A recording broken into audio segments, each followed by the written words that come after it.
Dan hiruk-pikuk market terkait dengan kebijakan tarif yang diberlakukan kemarin per tanggal 4 Maret dan sepertinya kita akan lihat ini masih tetap bergejolak teman-teman, terutama kaitannya dengan Kanada dan Meksiko. Lalu kemudian yang kita juga akan singgung di sini adalah kaitannya dengan Presiden Trump yang kembali melakukan pidato, ini adalah kali kedua ya di hadapan Kongres, persis dengan apa yang pernah terjadi waktu dia selesai dilantik di 20 Januari yang lalu. Nah, kira-kira apa saja yang menjadi faktor penggeraknya? Ini dia ulasannya. So, faktor penggerak market yang pertama jelas, sangat-sangat jelas ini adalah kebijakan tarif yang diberlakukan per tanggal 4 Maret, lalu kemudian membuat kedua negara, terutama Kanada dan Meksiko, mencoba untuk fight, mencoba untuk berjuang atau memperjuangkan supaya itu tidak diberlakukan sebetulnya. Oke, dari Kanada mengatakan bahwa John Trudeau melihat ada posisi di mana apa yang dilakukan oleh Trump ini tidak jelas. Sasarannya, targetnya apa, atau apa yang diinginkan oleh Donald Trump tersebut. Nah, bahkan Trudeau mengatakan bahwa ini adalah hal yang mungkin dibuat-buat oleh Donald Trump kaitannya dengan fentanyl, padahal transaksi fentanyl ataupun aliran fentanyl ke Amerika itu sudah berkurang 97% dari sejak bulan Desember sampai Januari. Jadi dalam hal ini agak diragukan apa yang diinginkan oleh Donald Trump, bahkan sampai Justin Trudeau menuduh Trump ini justru menginginkan kehancuran total dari ekonomi Kanada. Cukup masuk akal ya, tapi apakah itu yang akan terjadi berikutnya atau tidak ya nanti kita akan lihat perkembangan lebih lanjut. Kemudian yang kedua dari Meksikonya sendiri, mereka menahan diri untuk tidak melakukan apapun sampai di akhir pekan nanti di hari Minggu. So kesimpulan saya adalah kita mungkin akan melihat ini tetap bergejolak sampai hari Minggu teman-teman, untuk mewaspadai ataupun mengawasi apakah akan ada aksi balasan atau apa.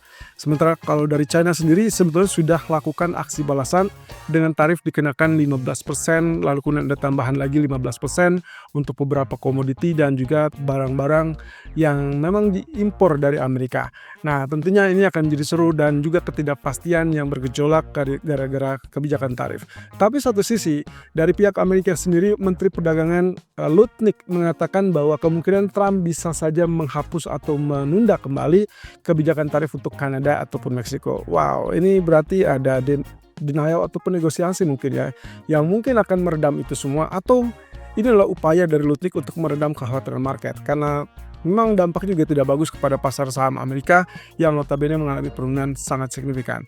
Nah, tapi satu sisi ya dolar pun masih tetap bertahan. Hanya saja kita kembali melihat dengan penurunan ataupun pelemahan US dollar, kecuali imbal hasilnya. Imbal hasil melalui kenaikan ataupun rebound, dan saya rasa itu wajar secara teknis.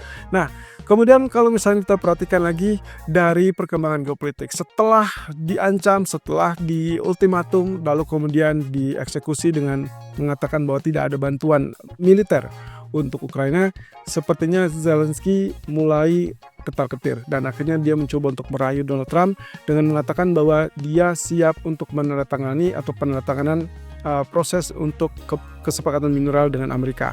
Saya rasa ini salah satu bagian ataupun upaya untuk merayu Donald Trump yang mungkin akan dilanjutkan dengan dukungan-dukungan entah itu militer ataupun pendanaan kembali. Ya, sepertinya memang seperti itu ya, dan itu yang terlihat dari sosok Zelensky yang sangat membutuhkan bantuan tapi tidak mau disetir ataupun dikendalikan oleh negara manapun. Nah, kita tinggal lihat apakah Trump nanti akan menandatangani apa tidak, tapi kabar terbaru sih bilangnya iya. Dan bahkan mungkin itu akan menjadi pengumuman setelah pertemuan ataupun pidato di hadapan Kongres gabungan nanti. Nah, tapi catatannya begini teman-teman, kalau misalkan ternyata ini benar, berarti harapannya adalah sebetulnya ada kelanjutan untuk prospek pembicaraan damai dengan Rusia Ukraina. Tapi kalau tidak, atau misalkan ini hanya untuk kepentingan Ukraina sendiri, lalu kemudian tidak ada pembahasan terkait dengan perdamaian, maka ini akan gagal dan akhirnya chaos kembali. Dan itu berarti safe haven lagi-lagi akan mengalami kenaikan yang lebih tinggi, selain tentunya faktor dari kekhawatiran tarif tadi. Nah, satu sisi yang perlu dicermati sini adalah Trump menangkap sinyal sebelumnya atau sehari sebelumnya bahwa Zelensky mengatakan perdamaian antara Rusia dan Ukraina itu sangat jauh. Jadi itu yang menjadi catatan penting. Apakah ini adalah strateginya Zelensky untuk merayu Trump mengucurkan kembali bantuan, atau memang dia memang sadar bahwa dia butuh atau ingin melakukan perdamaian tersebut? Ya, apapun itu teman-teman akan menimbulkan ketidakpastian yang masih tetap membayangi. Sementara itu pejabat Fed dalam hal ini adalah John Williams mengatakan sesuatu hal tentang tarif. Menurut dia ada kecenderungan kebijakan tarif nantinya itu akan mendorong inflasi. Banyak ketidakpastian yang disebabkan oleh kebijakan tarif, baik itu respon atau reaksi ataupun bahkan dampak terhadap marketnya, termasuk juga kemungkinan bank harus mempertimbangkan kebijakan apa atau bagaimana kebijakan tersebut yang bisa mempengaruhi aktivitas ekonomi.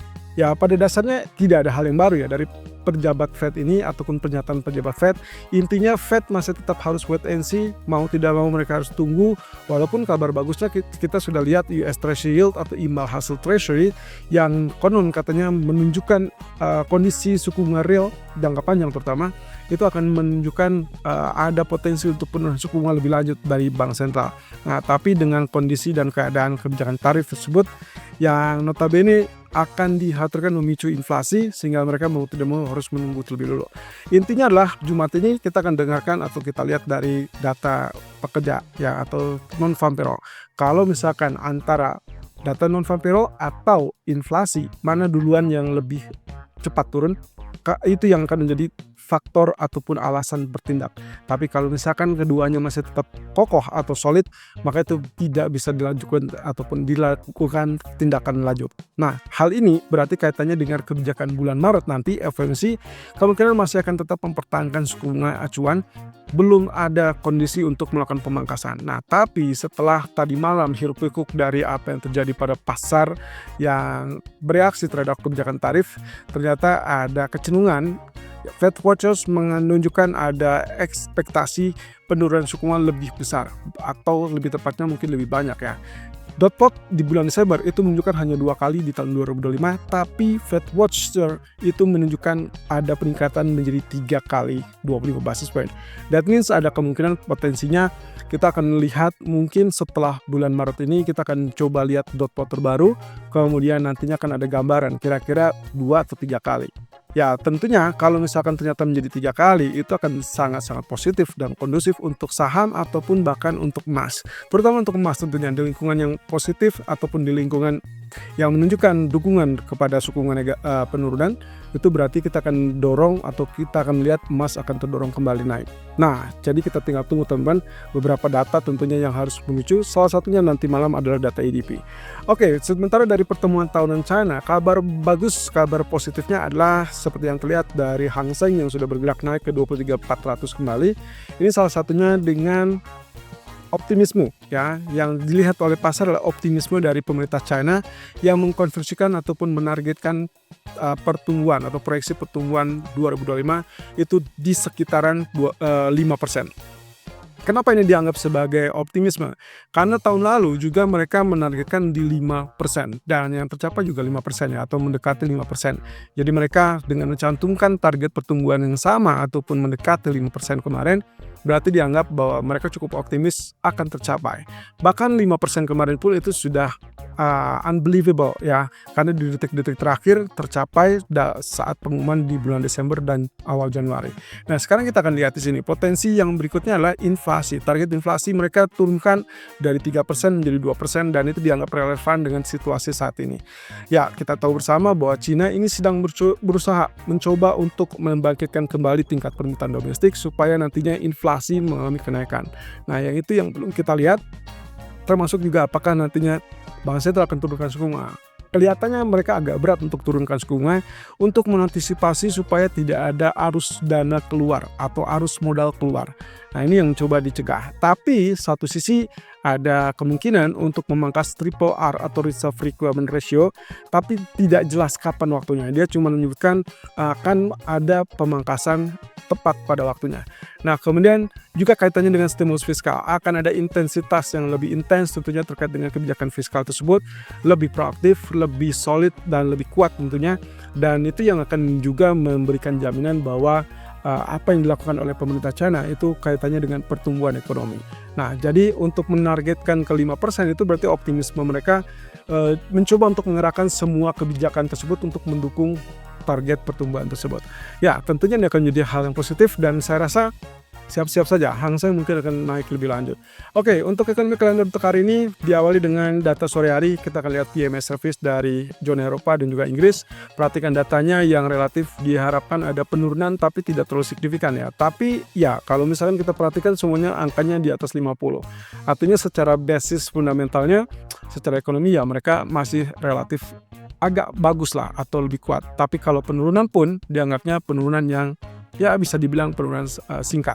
Nah, tapi jangan lupa bahwa ECB akan bersidang besok. Jadi untuk euro sendiri kelihatannya kenaikan pun ini dengan range yang masih terbatas. Tapi kalau dolar masih terus mengalami penurunan, berarti mungkin euro ataupun pound sterling masih bisa mengalami kenaikan. Nah, di malam hari kita akan lihat data ADP employment yang diperkirakan turun ke 141 dari 183. Oke, lagi-lagi teman-teman, walaupun ada anggapan bahwa ADP ini adalah salah satu data yang juga penting sebelum non-farm payroll, tapi sudah kita buktikan beberapa kali bahwa data ADP ini tidak ada korelasi positif atau 1:1 bahwa misalkan ADP-nya bagus, NFP akan bagus juga. Ataupun sebaliknya, ADP jelek, NFP jelek. Jadi artinya data ini tetap akan menggerakkan market nanti malam, tapi belum tentu akan terkorelasi ataupun menyebabkan data non-farm payroll sesuai dengan data ADP. Ya, oke. Kemudian yang kedua adalah kaitannya dengan data PMI service yang juga akan rilis dua versi, S&P Global dan juga versi ISM di malam hari. So, lagi-lagi saya ingatkan, saya lebih tertarik dan lebih mencocokkan dengan data ISM karena itulah yang terjadi waktu hari Senin kemarin, sehingga kita akan coba pastikan data ISM non-manufacturer ataupun ISM service ini bagus atau tidak, lebih tinggi atau lebih rendah dari ekspektasi. Tentunya ini akan mempengaruhi juga sentimen untuk emas berikutnya. Nah, kemudian juga ada pidato dari Bailey, ya, pejabat ataupun gubernur BOE. Nah, ini yang juga akan memberikan indikasi apakah nantinya BOE masih tetap turunkan suku bunga atau tidak.